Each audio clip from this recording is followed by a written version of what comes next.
السلام عليكم ورحمة الله وبركاته. نحمده ونستعينه ونستغفره ونؤمن به ونتوكل عليه ونعوذ بالله من شرور أنفسنا ومن سيئات أعمالنا. من يهده الله فلا مضل له ومن يضلله فلا هادي له، وأشهد أن لا إله إلا الله وحده لا شريك له، وأشهد أن سيدنا ونبينا ومولانا محمدا عبده ورسوله صلى الله تعالى عليه وعلى آله وأصحابه وسلم تسليما كثيرا كثيرا. أما بعد،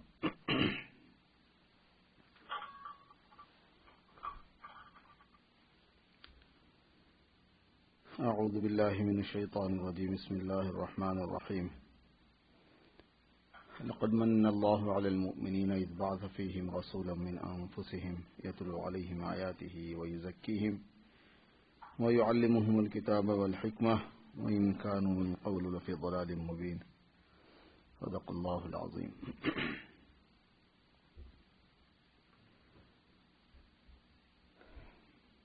برادران اسلام،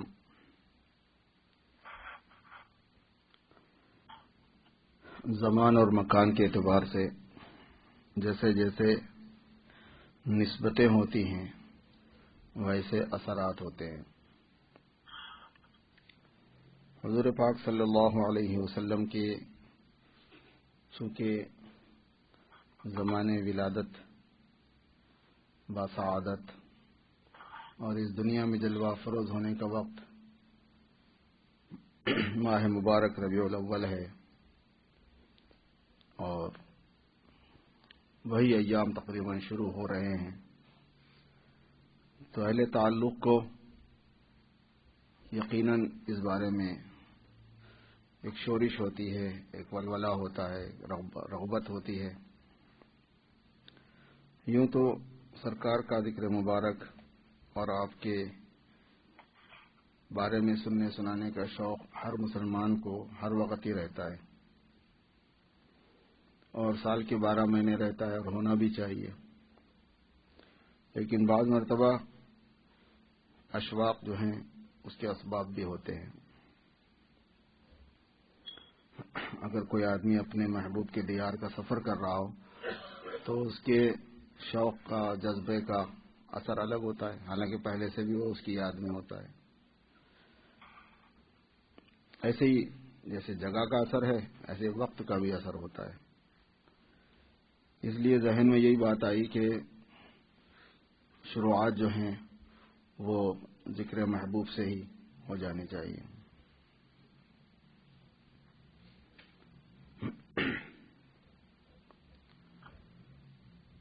اللہ تبارک و تعالی نے آقائے نامدار تاجدار مدینہ سرکار دو عالم حضرت محمد الرسول اللہ صلی اللہ علیہ وسلم کو ساری کائنات میں، ساری مخلوقات میں اللہ تبارک و تعالیٰ کے اسماء و صفات کے ظہور میں سب سے زیادہ اولیت اور اہمیت اور سیادت اور قیادت نصیب فرمائی ہے. سب سے بڑے بھی آپ ہیں، سب سے پہلے بھی آپ ہیں، سب سے اہم بھی آپ ہیں، سب سے زیادہ عظمت اور سب سے زیادہ عزت والے بھی آپ ہیں. میرے بزرگوں، اصل پوری کائنات جو ہے وہ حضور پاک صلی اللہ علیہ وسلم کی برکات ہیں. اللہ تبارک و تعالیٰ نے جب کائنات کے ذریعے سے اپنی قدرت کا ظہور فرمانا چاہا، اظہار فرمانا چاہا، اور اپنے ناموں کا اظہار فرمانا چاہا، اپنی صفات کا اظہار فرمانا چاہا، بلکہ یوں کہہ لیجیے آپ کہ اپنی ذات کا تعارف کروانے کا جب اللہ پاک نے ارادہ فرمایا، صوفیہ کی اصطلاح میں اس کو مقام واحدیت کہتے ہیں. ایک ہے احدیت اور ایک ہے وحدت اور ایک ہے واحدیت. مقام جبروت کی ابتدا بھی کہلاتی ہے، یہ اسماء و صفات کی تفصیل کا موقع بھی کہلاتا ہے. تو جب اللہ تبارک و تعالی نے اس کائنات کی آفرینش کا ارادہ فرمایا تو سرکار دو عالم صلی اللہ علیہ وسلم ہی متعین ہوئے، آپ کو متعین فرمایا۔ اس لیے حدیث شریف میں آتا ہے کہ اول ما خلق اللہ نوری، سب سے پہلے اللہ پاک نے جس چیز کو پیدا فرمایا ہے وہ میرا نور ہے۔ اور حضرت جابر رضی اللہ تعالیٰ عنہ کی روایت میں یہ ہے کہ سب سے پہلے اللہ پاک نے جس چیز کو پیدا فرمایا ہے وہ تیرے نبی کا نور ہے، نور نبی صلی اللہ علیہ وسلم۔ اور یہ روایت مصنف عبد الرزاق کی ہے، اور یہ روایت مستند ہے، صحیح ہے، علماء نے اس کو قبول بھی فرمایا ہے۔ ایسی موضوع یا غیر مستند روایتوں سے نہیں ہے اس کا تعلق، بلکہ یہ وہ روایت ہے جس کو علماء قبول بھی فرماتے ہیں، سند صحیح ہے اس کی، جس کتاب میں ذکر ہے وہ بھی صحیح ہے۔ صحاح وغیرہ کے اندر اس قسم کی حدیثیں نہیں آنے کی وجوہات دوسری ہیں۔ اصل میں ساری حدیثوں کو جمع کرنے کا کوئی اہتمام نہیں کیا ان بزرگوں نے جن کو ہم صحاح کہتے ہیں۔ کچھ حدیثیں جو احکام سے متعلق، مسائل سے متعلق، دین کی ضروریات سے متعلق ہیں، ان کے اوپر کام کیا ہے ان بزرگوں نے۔ یہ مطلب تھوڑی تھا کہ حضور پاک صلی اللہ علیہ وسلم کی جتنی حدیثیں ہیں سب کو جمع کریں۔ سیاہ ستہ جو ہے، بخاری، مسلم، ترمذی، ابو داؤد، نسائی وغیرہ جتنی کتابیں مشہور اس وقت ہمارے پاس ہیں، انہوں نے یہ نہیں کہا کہ ہم حضور صلی اللہ علیہ وسلم کی ساری حدیثیں لکھیں گے، اس میں ساری صحیح حدیثوں کو ہم جمع کریں گے، یہ نہیں کہا انہوں نے۔ اس لیے ان کتابوں میں اگر کوئی حدیث نہیں ہے تو اس کا مطلب یہ نہیں ہوتا کہ وہ حدیث نہیں ہے یا وہ مستند نہیں ہے۔ نہیں، اس میں نہیں ہونے کے باوجود ان سے زیادہ پاورفل حدیثیں بھی ہیں۔ بہت سی حدیثیں بخاری میں نہیں ہونے کے باوجود بخاری سے زیادہ طاقتور ہیں، وہ ایک دوسری چیزیں مستقل ہو۔ حدیثوں کی تعداد 50,000 سے زیادہ ہے۔ آپ صلی اللہ علیہ وسلم کے ارشادات جو محفوظ ہیں اس میں سے 10,000 جو ہیں وہ اس ٹائپ کے ہیں جن کو صحاح کہتے ہیں، یعنی بخاری وغیرہ میں جیسے ذکر کیے جاتے ہیں، اس میں سے 2,500 بخاری میں ہیں۔ تو 50,000 میں سے آپ 2,500 نکال دو تو 47,000 ہو گئے نا، 47,000 حدیثیں اور ہیں جو بخاری کے علاوہ ہیں۔ کیا کرو گے؟ تھوڑی ہے کہ سارا چیز بخاری میں آ جائے گی۔ تو اس لیے یہ روایت سیرت کی کتابوں میں ہوتی ہے۔ اصل میں کتاب کو لکھنے کے جو ہے نا فن ہے مستقل، یہ حدیث کی کتاب لکھنے کے 10 فن ہے، مطلب اس کے اصول ہے کہ کون سی کتاب کو کس طریقے سے لکھا جاتا ہے۔ تو جو خاص حضور پاک صلی اللہ علیہ وسلم کے شمائل پر، آپ کے صفات پر، آپ کے حالات پر کتاب لکھی جانے والی ہے، اس کتاب کا نام ایسا صحاح نہیں ہوتا، وہ سیرت کی کتابیں ہوتی ہیں۔ اور پھر جو دوسرے مسائل پر لکھی جانے والی کتابیں ہوتی ہیں ان کے اندر بھی اگر مسئلوں کی ترتیب سے لکھی جانے والی کتابیں ہیں تو ان کو سنن کہتے ہیں۔ سنن ترمذی ہے، سنن نسائی ہے، سنن ابن ماجہ ہے، سنن ابو داؤد ہے، سنن دارمی ہے، سنن دارقطنی ہے۔ پھر اس میں الگ الگ ہوتے ہیں، اجزاء الگ ہوتے ہیں، امالی الگ ہوتے ہیں، مسلسلات الگ ہوتے ہیں، جوامع الگ ہوتے ہیں۔ وہ لکھنے کی قسمیں بنی ہوئی عبادت، اتنا لمبا فن ہے وہ کہ اس کے لکھنے کی قسمیں بنی ہوئی ہیں۔ یہ اس لیے میں نے عرض کیا کہ ایک ہوا ہوتا ہے بعض مرتبہ کہ بھائی یہ جو مشہور کتابیں ہیں صحاح کی اس میں کیوں نہیں ہے، پھر اگر ہے تو اس میں ہونا کوئی ضروری نہیں ہے۔ انہوں نے یہ نہیں کہا کہ ہم نے سب لکھا ہے اس میں۔ اور یہ مصنف عبد الرزاق پہلے کی ہے، بخاری سے بھی پہلے کی لکھی ہوئی ہے۔ تو اس میں یہ بات ہے کہ آپ صلی اللہ علیہ وسلم نے خود ارشاد فرمایا ہے۔ اچھا، یہ بھی عجیب بات ہے کہ آپ صلی اللہ علیہ وسلم کے اوپر تواضع غالب تھی، اور تواضع ایمان کی صفات میں سے ہے تو وہ کیسے نہیں ہوگی۔ اور تواضع والا آدمی اپنے کو بیان نہیں کیا کرتا کہ میں کیسا ہوں، لیکن سرکار دو عالم صلی اللہ علیہ وسلم نے بیان فرما دیا ہے اپنے حالات کو کہ میری کیا خوبیاں ہیں، میرے کیا کمالات ہیں، میرے کیا اوصاف، ان کو بیان فرمایا ہے آپ نے۔ علماء نے فرمایا کہ اس کی وجہ یہ ہے کہ امت کو حضور پاک صلی اللہ علیہ وسلم کے حالات و صفات کو بیان کرنے کی ضرورت ہے، جاننے کی ضرورت ہے۔ تو جس چیز کو امت کو جاننے کی ضرورت ہے وہ بتانا نبی کا کام ہے۔ اس لیے باوجود اس غلبے کے کہ آپ کی طبیعت میں انتہائی ابدیت کا غلبہ تھا، تواضع کا غلبہ تھا، پھر بھی آپ نے وہ جو ضروری فضائل تھے آپ کے وہ بیان فرما دیے تاکہ انسانوں کو معلوم ہو، امت کو معلوم ہو۔ علماء نے فرمایا کہ اسی لیے قرآن پاک میں احادیث مبارکہ میں سرکار دو عالم صلی اللہ علیہ وسلم کے اوصاف کا جو بیان ہے وہ آپ کا ذکر کرنے کے لیے، آپ کا تعارف کرنے کے لیے، آپ کو سمجھنے کے لیے وہ بہت ہے۔ ان کے مقام کو تو نہیں سمجھا جا سکتا، آپ کی شان کو، آپ کے مرتبے کو اور آپ کی عظمت کو ظاہر ہے کہ اس کو سمجھنے کے واسطے سمجھنے والے کی عقل پر ہے وہ چیز، سمجھنے والے کے دل پر ہے وہ مسئلہ کہ اس کے اندر کتنا بڑا دل ہے کہ وہ سمجھ سکے، اس میں کتنی بڑی عقل ہے کہ وہ سمجھ سکے۔ حضرت محی الدین ابن عربی رحمۃ اللہ علیہ جو اولیاء کبار میں سے ہیں، انہوں نے فرمایا ہے کہ غیر نبی کے مقام کو سمجھ ہی نہیں سکتا۔ جو نبی کا غیر ہے، نبوت کو انبیاء ہی سمجھ سکتے ہیں، مقام نبوت کو، اس کی خصوصیات ہیں، اس کی باریکیاں ہیں، اس کی نزاکتیں ہیں۔ مفہوم عام سمجھ میں آتا ہے کہ وہ اللہ کے پیغمبر ہوتے ہیں، اللہ سے تعلق ہوتا ہے، اللہ کی وحی ان کے پاس آتی ہے۔ بقیہ جو قرب کی تفصیلات ہوتی ہیں، کیفیات ہوتی ہیں، اس کا اندازہ ولی کو نہیں ہو سکتا، چاہے وہ کتنے بڑے مرتبے کا ہو۔ مقامات نبوت کو ولی نہیں سمجھ پائے گا کیونکہ وہ ولی ہے خالی، صحابی نہیں سمجھ سکتا اس لیے کہ وہ صحابی ہے خالی۔ اور یہ فرمایا کہ امام الانبیاء کے مرتبے کو بھلا کوئی غیر نبی کیسے پہچان لے گا؟ جب عام نبی کے مقام کو اور ان کی شان کو غیر نبی نہیں پہنچ سکتا، نہیں پہچان سکتا، صحیح احاطے کے ساتھ نہیں پہچان سکتا، تو مراد احاطے کے ساتھ، تو صحیح سرکار دو عالم صلی اللہ علیہ وسلم کا مقام و مرتبہ تو بالکل اونچا ہے۔ تعارف ہوتا ہے، اور آدمی کے دل میں جس قدر ایمان ہے اس اعتبار سے، اور جس قدر یقین کی کیفیات ہیں اس کے اعتبار سے، اور دل میں جو نورانیت ہے، صفائی ہے، اس کے اعتبار سے، اور جو عقل و فہم اللہ پاک نے اس کو دی ہے اس کو اعتبار سے، اس پر وہ عظمت کا حصہ کھلتا ہے۔ اللہ کی معرفت میں بھی ایسے ہی ہوتا ہے، اور نبی کی معرفت میں بھی ایسے ہی ہوتا ہے۔ خود اللہ کی معرفت بھی ہر بندے پر الگ الگ کھلتی ہے، ہر ایک کا مقام الگ ہے۔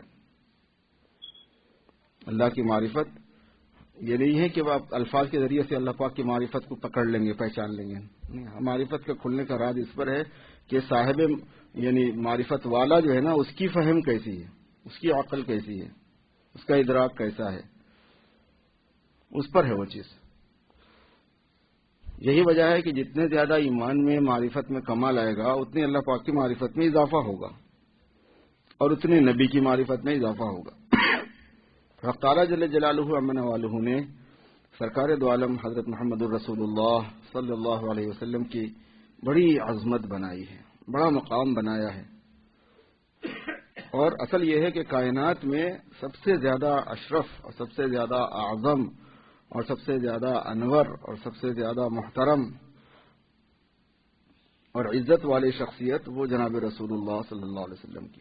انبیاء پر بھی آپ سب پر بڑے ہیں، سارے نبیوں میں بڑے مرتبے کے نبی ہیں، سارے رسولوں میں بڑے مرتبے کے رسول ہیں، فرشتوں سے بڑا مقام ہے آپ کا، ملائکہ مقربین سے بڑا مقام ہے آپ کا، ملائکہ کروبین ہیں، قدوسین ہیں، مہیمین ہیں، حاملان عرش ہیں، ان سب سے آپ کا مقام بہت بلند ہے۔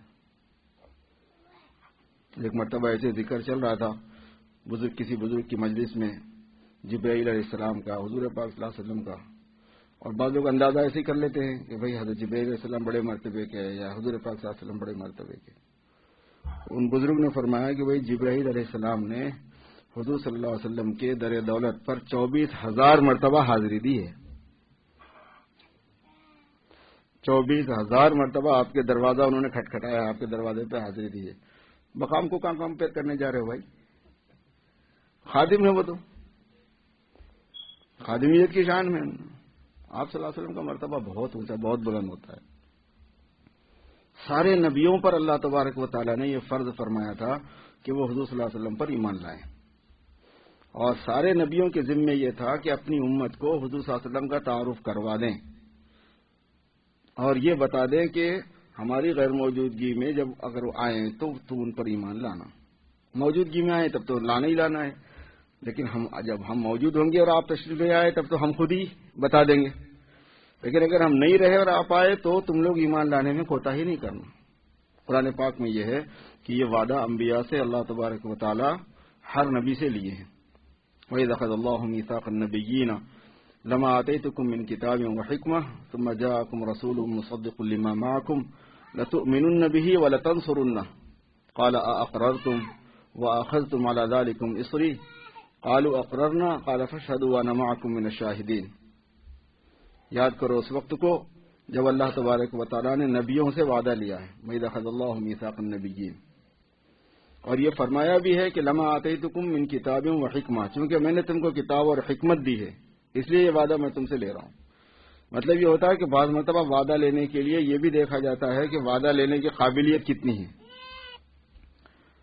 لما آتیتکم من کتاب و حکمہ، کہ میں نے تم کو کتاب اور حکمت دی ہے اس لیے میں تم سے یہ وعدہ لے رہا ہوں.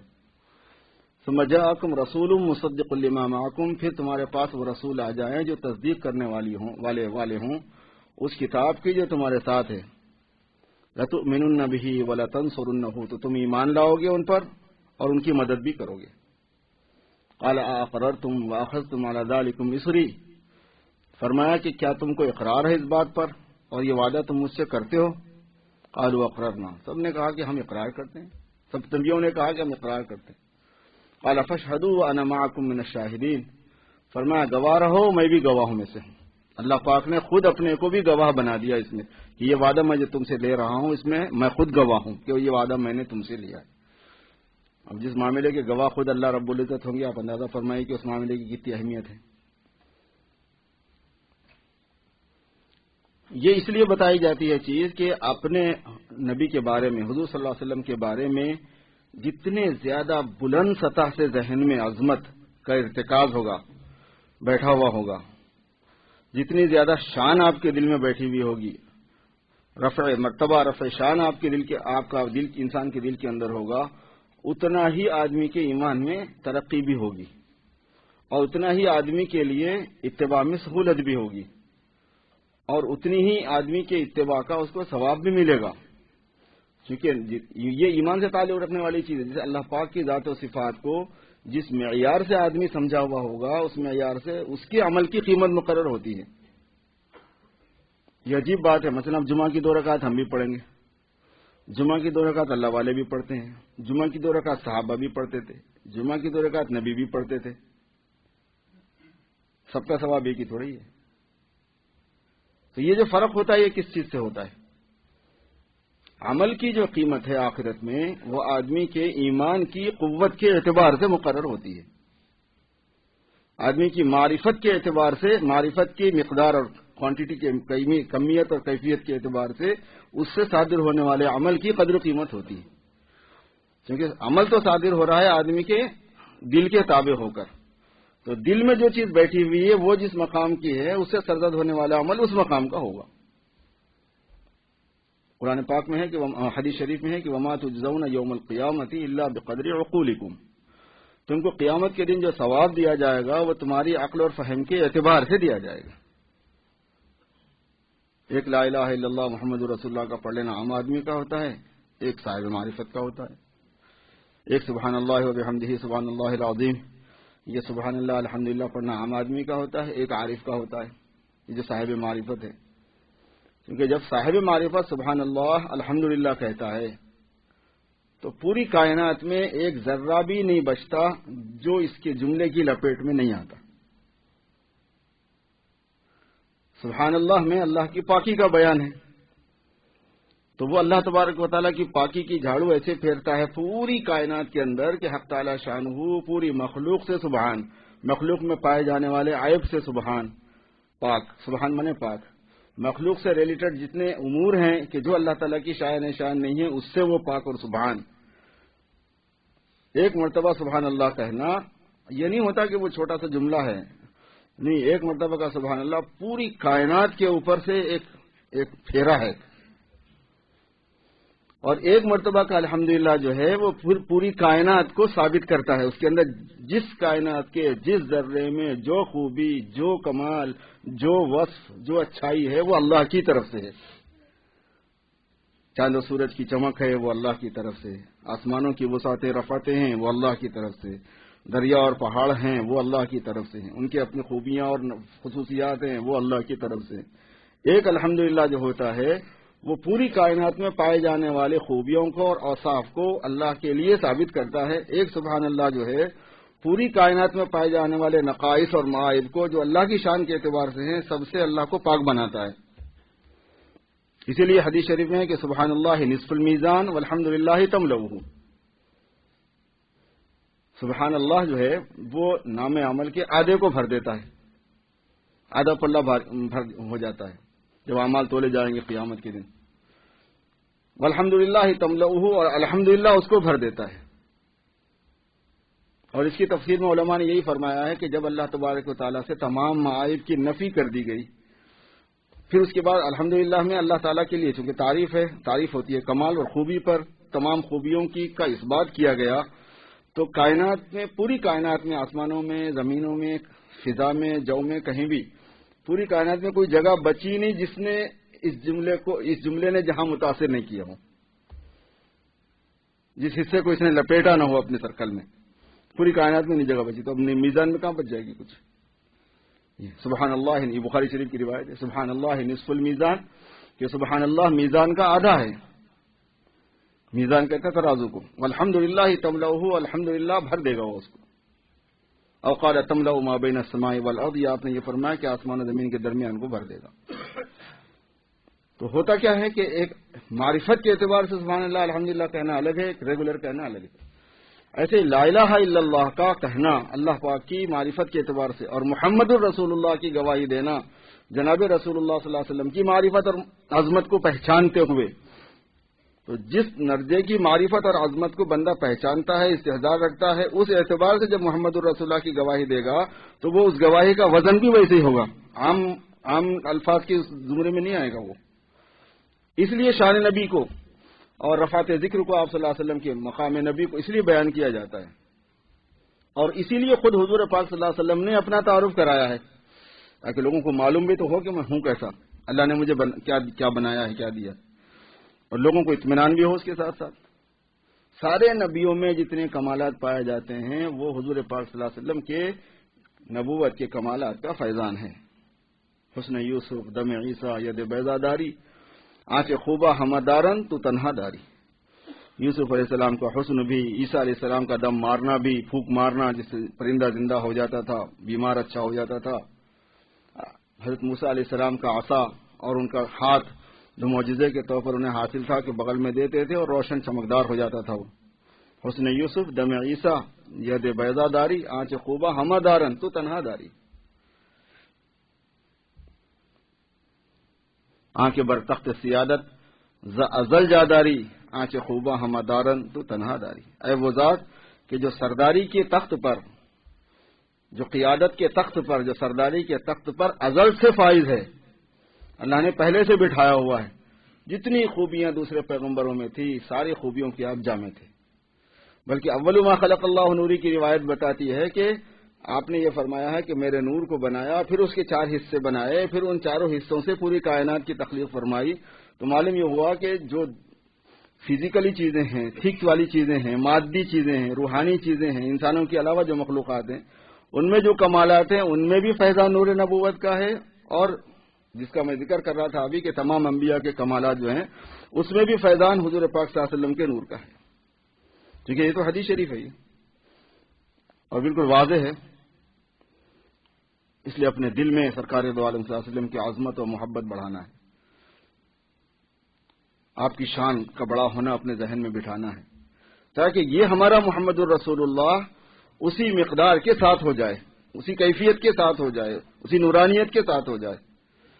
چونکہ پڑھنا تو ہے لا الہ الا اللہ محمد الرسول اللہ، گواہی دینا ہے اشہد ان لا الہ الا اللہ و اشہد ان محمد الرسول اللہ کی، لیکن لا الہ الا اللہ کو جتنا سمجھ کے اشہد ان لا الہ الا اللہ کہے گا اتنا اونچا آدمی ہے، اور محمد الرسول اللہ کو جتنا سمجھ کے اشہد ان محمد الرسول اللہ کہے گا اتنا بڑا وہ آدمی ہے۔ بولنے والے کی فہم کے اعتبار سے اس کی عظمت و بڑائی ہے، اس کی سمجھ کے اعتبار سے، اس کی معرفت کے اعتبار سے، اس کے دل کی صفائی کے اعتبار سے، اس کی روحانیت کے اعتبار سے۔ تو بس یہ چند باتیں شروع میں حضور پاک صلی اللہ علیہ وسلم کی سیرت مبارکہ سے متعلق، چونکہ ربیع الاول کا مہینہ آ رہا ہے تو میں نے سوچا کہ بس ذکر یار چلے، ذکر محبوب چلے یہیں سے شروعات ہونی چاہیے، تو اس لیے اس موضوع پر تھوڑی سی گزارشات عرض کی گئی. اللہ تبارک و تعالی ہم سب میں سرکار دو عالم صلی اللہ علیہ وسلم کی سچی محبت اور عظمت پیدا فرما دے اور سچی اتباع کا جذبہ پیدا فرما دے. سنتیں جنہوں نے نہیں پڑھی ہیں پڑھ لیجیے.